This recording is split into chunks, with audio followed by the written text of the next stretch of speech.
మన దేశంలో టాప్ 10 వినాయక ఆలయాలేంటో ఈ వీడియోలో తెలుసుకుందాం.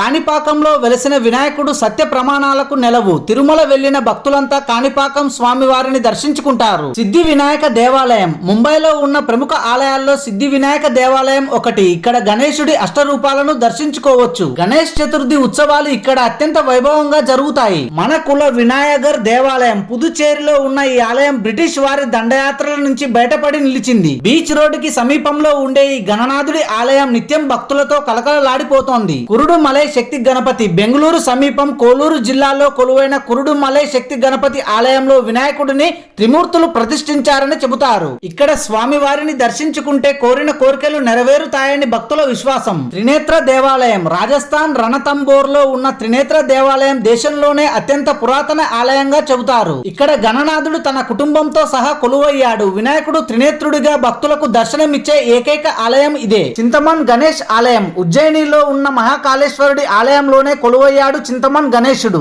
రుద్రుడిని దర్శించుకునే ముందు చింతమన్ గణేశుడిని దర్శించుకుంటే చింతలు తీరిపోతాయని భక్తుల విశ్వాసం. గణేష్ టోక్ టెంపుల్ గ్యాంగ్టక్ లో ఉన్న గణేష్ టోక్ ఆలయం మార్గం మొత్తం జెండాలతో నిండి ఇంద్రధనుస్సులా ఉంటుంది. ఇక్కడ లంబోదరుడిని దర్శించుకుంటే చేపట్టిన పనుల్లో విజయం తథ్యం అని భావిస్తారు. గణపతి పూలే ఆలయం మహారాష్ట్ర రత్నగిరి జిల్లా సముద్ర తీరంలో ఉంటుంది. గణపతి పూలే ఆలయం అగస్త్య మహర్షి ఈ విగ్రహాన్ని ప్రతిష్ఠించారని చెబుతారు. వినాయక నవరాత్రులు కన్నుల పండుగగా జరుగుతాయి ఇక్కడ. మోతీ డుంగ్రీ రాజస్థాన్ లోని జైపూర్ లో ఉన్న మోతీ డుంగ్రీ ఆలయానికి 500 ఏళ్ల చరిత్ర ఉంది. బిర్లా మందిర్ పక్కనే ఈ ఆలయం ఉంటుంది. గణపతి నవరాత్రి వేడుకలు ఘనంగా జరుగుతాయి ఇక్కడ. దగ్దు షేత్ హల్వాయి గణపతి ప్లేగు వ్యాధితో తన కుమారుడు మరణిస్తే ఓ స్వీట్స్ వ్యాపారి నిర్మించిన ఆలయం ఇది. బంగారు ఆభరణాలతో కలకలలాడే గణేశుడిని పూణే వెళ్లిన వారు తప్పక దర్శిస్తారు. Thanks for watching this video. For more interesting videos, please do subscribe.